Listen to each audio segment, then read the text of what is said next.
오랫동안 목회를 했던 목사예요.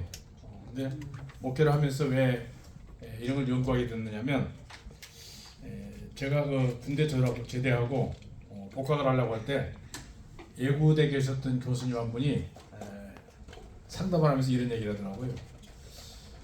이게 목사가 돼가지고 교회에서 월급을 받는 싹군 목자가 될래? 아니면 설교 봉사자가 될래? 묻길래 좀 처음에 당황했죠. 근데 그분은 대학 교수면서 목사님이십니다. 영덕교에서 45년 동안 목회하셨고, 제가 고신 출신인데 고신대 석좌 교수님 되시고, 그 어르신의 말씀에 의해서 제가 의과대 가가지고 공부를 좀 했습니다. 하면서 의사가 되는 건 아니고요. 무엇보다 국민 건강을 위해서 하는 것도 하는 거지만, 솔직히 얘기하면 벌어먹고 살아야 되니까 강의는 할 줄 알아야 돼서 머릿속에 드는 지식은 부도가 안 나잖아요. 그래서 그때 그 어르신의 말씀에 순종해서, 지금 나이를 따지면 저는 57입니다. 57년생이니까 배웠어요 저도.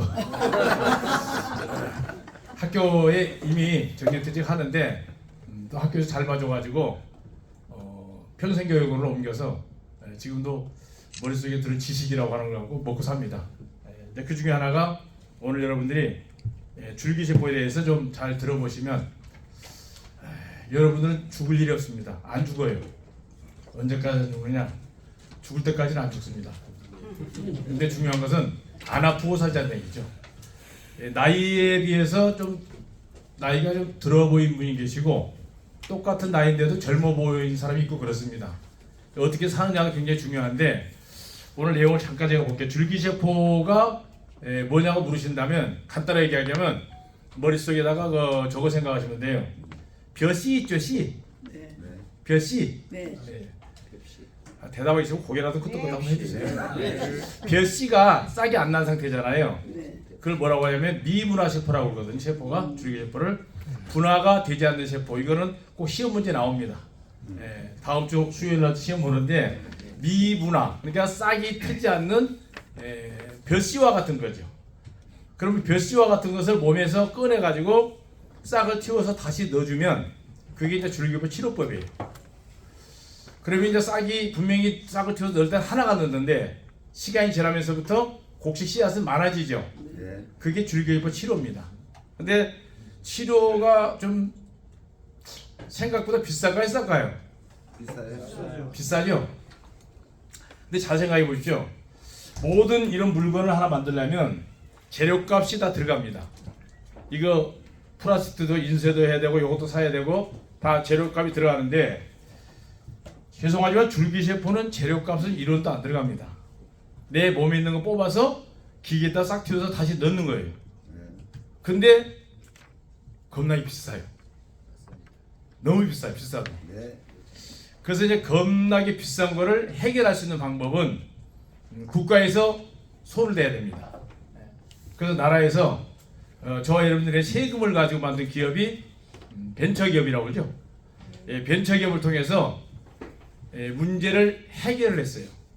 왜냐하면 좀 이따 보여드리겠습니다만, 줄기세포의 퀄리티가 가장 높은 게 뭐냐면, 종류가 여러 가지 있죠. 배아가 있고 성체가 있는데, 배아라는 것은 그 애기들 그 탯줄, 배아라는 것은 싹이라는 뜻이거든요. 배아는요, 무슨 얘기냐면 난자와 정자가 만나가지고 이제 수정체, 생명체가 만들어지잖아요. 만들어지면 이게 자궁에 착상하기 전까지 한 15일 정도 걸립니다. 이걸 가지고 생명을 복제할 수 있는 기술을 우리에게 알려주신 분이 누구냐면 황우석 박사예요. 그분이 의사였으면 아마 세상은 뒤집어졌습니다. 수의과 의사가 돼가지고 사람이 이제 그 양이나 소나 뭐 이런 짐승은 얼마나 복제할 수 있는데요. 생명을 복제한다는 건 뭐냐면, 수정체가 어떤 사람이 나올지 모르고 어떤 생명체가 나올지 모르는데 하나의 희생으로서 여러 개가 만들어집니다. 자, 그러면 사람을 전 세계 70억 인구가 똑같은 사람 하나도 없습니다. 다 틀려요. 근데 이제 생명 복제는 뭐예요? 똑같은 사람을 만들어낼 수 있다는 얘기죠. 그럼 이제 윤리적으로, 종교적으로, 도덕적으로, 철학적으로 다 문제가 있습니다. 그러다 보니까 언론에서 그 양반을 가짜니 죽이려면 살리려면 했었지만은, 그로 인해서 더욱 발전되게 하면 성체, 다 큰 사람의 몸, 성체 줄기세포를 연구하게 됐죠. 그 성체 줄기세포에서 가장 퀄리티가 높은 게 뭐냐면 엄마 뱃속에서 나올 때 달고 나오는 탯줄이라고 해요. 그 탯줄 속에 있는 혈액을 제대혈이라고 합니다. 이제 제대혈을 제가 차업과 출신인데요. 차병원에서는 그걸 보관하는 사업을 만들었습니다.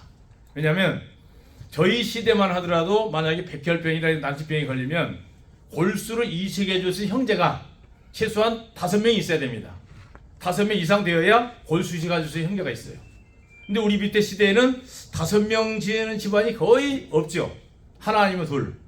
그러다 보니까 본인의 난치병에 걸렸을 때 위험한 것은 본인이 몸속에 있는 엄마 뱃속에서 나올 때 갖고 나오는 탯줄 속에 있는 제대혈을 보관하는 것밖에 없어요. 가장 좋은 겁니다. 최고의 퀄리티가 높은 게 바로 제대혈입니다. 그 다음에 이제 두 번째 높은 게 골수, 그 다음에 지방, 요즘에 혈액이죠. 또 혈액 여러 가지가 있는데 뭐냐면 가장 좋은 건 내가 가지고 나온 어머니 뱃속에서 나올 때 갖고 나온 탯줄 속에 있는 제대혈이 제일 중요한데 아마 여러분들 제대혈 보관하는 사람 하나도 없을 거예요. 거의 없을 거예요.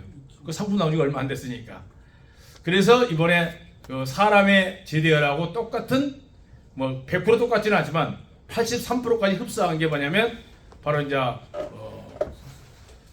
짐승들 중에서 포유류, 젖을 먹여서 키우는 짐승들은 다 태반이 있어요. 탯줄이 있어. 탯줄이 있는데 짐승들의 특징은 뭐냐면 새끼를 낳으면 탯줄을 다 먹어버리잖아요. 다 먹잖아요. 그래서 새끼를 10마리, 20마리 낳아도 산후통이 없습니다만은 사람은 하나만 낳아도 산후통 때문에 고생을 합니다. 그만큼 탯줄이 중요하다는 걸 먼저 말씀드리고요. 그래서 이번에 개발하게 된 게 뭐냐면 아마 짐승들 중에 여러분들이 피를 뭐 말이니 소니 돼지니 다 이런 건 포유류 종류지만 피를 사람이 먹을 수 있는 짐승은 사슴밖에 없잖아요.